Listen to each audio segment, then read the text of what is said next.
I had a man in my seminar who came up to me and said, you know, when I got married, he said, I promised my wife I'd spend 2 hours every single day with her, at least.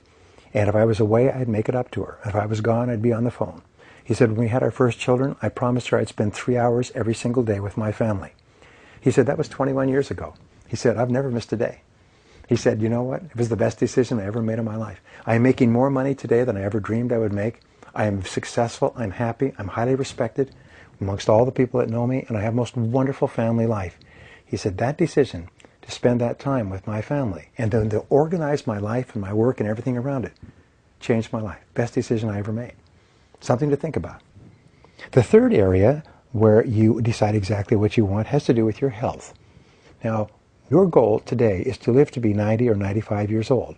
The fact is that with our medical system today, with what you know about health, nutrition, exercise, and so on, with the fantastic breakthroughs in medicine and surgery, you're going to live to be 90 or 95 years old.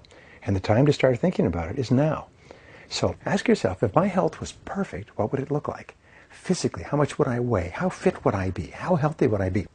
Think about the foods that you'll have to eat to be healthy. Think about the exercise programs you'll have to engage in. Think about the things you'll have to start doing or stop doing in order to be perfectly healthy, and have that as your vision for your future. Now, the fourth area where you must decide exactly what you want has to do with your net worth. And as you know, you are responsible for your financial life. The government's not going to help you. There's no pension plans. There's no money in the Social Security system. And your job is to accumulate enough money so that you never have to work again. It's not that you won't work, but that you'll have the choice of working or not working. You'll have enough money so that you can retire comfortably for the rest of your life. And my goal is 20 years. I say 20 years because most financial planners will tell you that you're probably going to live to be 85 or 90. You will retire at 65 or 70. Make sure that you have enough money that your money outlives you. So what you do is you say, all right, how much would it cost for me to support my lifestyle today if I had no income at all? Would it cost $3,000 a month, $4,000 a month, $5,000 a month? Whatever the number is, say, if I were to stop working today for the rest of my life and I could continue to live my lifestyle, pay for my home, travel, food, car, things like that, how much would I need? And it's a really important question because many people aren't aware of how much that is. Now, of course, imagine that your children are married and gone and are self-supporting. Imagine that you've paid off your house. Imagine a few little things. Put a few variables into the equation. But let's say it would take $5,000 a month for you to support your current lifestyle. Well, then you multiply that by 12 months, which means that you'll need $60,000 a year. And just for the purpose of this exercise, don't even think about your money growing while you're in retirement. Imagine it just keeps pace with inflation, all right? That's a very conservative, but it's a very safe way of thinking. Well, let's say you're going to live 20 years times $60,000. That's $1.2 million that you'll require. Well, then you sit down and you say, all right, how much am I worth today? How much am I worth today? And you do an analysis. And the way you do an analysis is imagine that you were being transferred to another country for 10 years and you had to sell everything you had and turn it into cash to leave the country. That way you get a very good idea of how much your furniture and clothes and cars and lawnmowers are worth, because they're worth probably about 10 to 20 cents on the dollar. Many people think, oh, I got lots of money because I have all this furniture and stuff like that. No, if you tried to sell it at a garage sale and you got 10 to 20 cents on the dollar, you could consider yourself lucky. Look at your bank account. Look at the value of your insurance policies. Look at your stock markets. Look at the pensions. Look at any amount of cash you could get a hold of and ask yourself, how much do you have today? How much are you worth today? And don't worry, because most people are underwater as this goes. Most people have, as they say, more month at the end of the money. And then say, this is the amount that I would have if it's $1.2 million. Then you draw a line and say, okay, it takes an average person about 20 years to go from zero to $1 million. Now, that seems like a long time, but remember, the time is going to pass anyway. People say, oh, I got to get richer and get richer. Don't believe that. The average person who's really, really smart makes about 8 to 10% per year on their accumulated capital. And this is based on studies of tens of thousands and millions of self-made millionaires. They make about 8 to 10% per year on their accumulated capital over the long term. So what you say is, okay, this is how much I'm worth. This is how much I want to be worth in 20 years. Say $1 million too.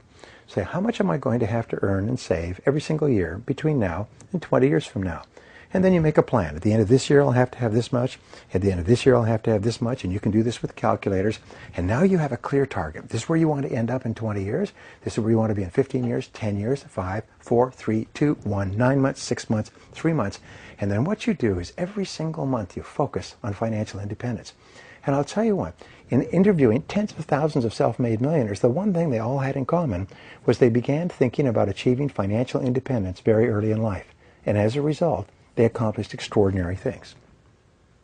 So here's an exercise that you can do, fun exercise. It's called the quick list method, and you can do this today. You can do this at the end of this exercise. If you're listening to this CD, you can stop the CD and do it. And what you do is you say, what are my 3 most important goals in life right now? What are my 3 most important goals in life right now? And quickly write down your answer in 30 seconds or less. You can give this exercise to your spouse or to your children. Because we find if you only have 30 seconds to answer this question, your answers will be as accurate as if you had 30 minutes or 3 hours. If you want to be even more specific, say, what are my 3 most important income and career goals? What are my 3 most important family goals? What are my 3 most important health goals? What are my 3 most important financial or net worth goals?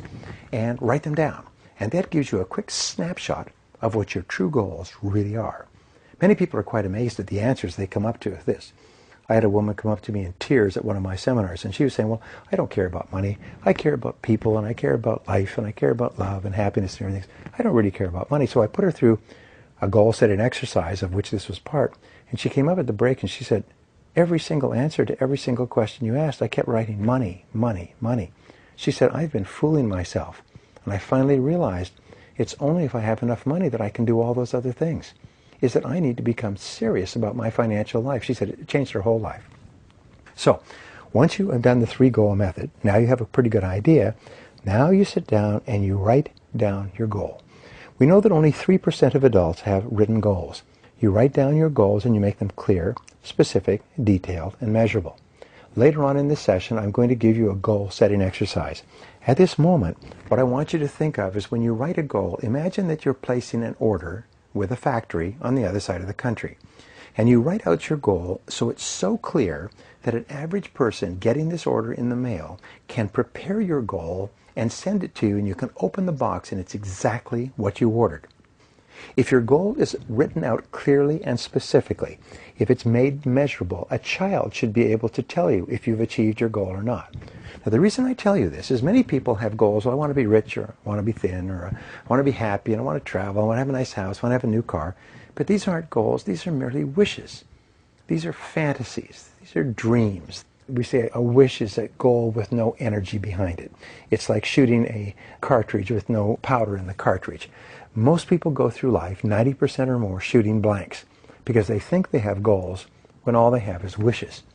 So you start off, first of all, you idealize, as I said before, and then you write it down and you crystallize it. For example, everybody wants to have a dream house. My wife and I used to talk about that when we lived in a little condominium. Then we rented a house. Then we bought a house. We had to sell the house because we ran out of money. We had a rented house. And we always wanted to have a dream house. And I said, well, what would our dream house be? We said, well, to have a big living room and a place for the kids, a nice backyard. And, well, let's start writing it down. We began writing it down, and we wrote down 42 things we wanted in our dream house. Then we began to buy magazines every month with beautiful homes, Better Homes and Gardens, Homes Beautiful, Southern Homes, Architectural Digest, and we'd read these magazines and we'd talk about them and we'd look at the pictures and we'd share what we'd like to have in our dream house. Well, things began to change for us very rapidly. My business got better and better. Soon I could afford to buy a beautiful home in a lovely neighborhood, but we knew this is a lovely home, but it's not our dream house. So we kept thinking. Within 3 years, we looked at 150 houses in a city far away, right the house that I'm in today. We walked into it, we looked around, and this was our dream house. This was every single thing that we'd written down on the list. And the more we explored the house, the more we realized how perfect it was. We've been here for 19 years. And you say, well, it's not going to work for me. How do you know? How do you know? You see, the question is not, what if it doesn't work? The question is, what if it does work? What if it does work? By the way, if you're single and you want to find the perfect person for you, sit down and write out a list of every single quality and ingredient that you'd like to have in your perfect person. Remember, the quality of your relationships, your family, your home, are often vastly more important than anything else. So write it down, write it down, write it down. And write out a description so that what you do is you set up a force field of energy in the universe.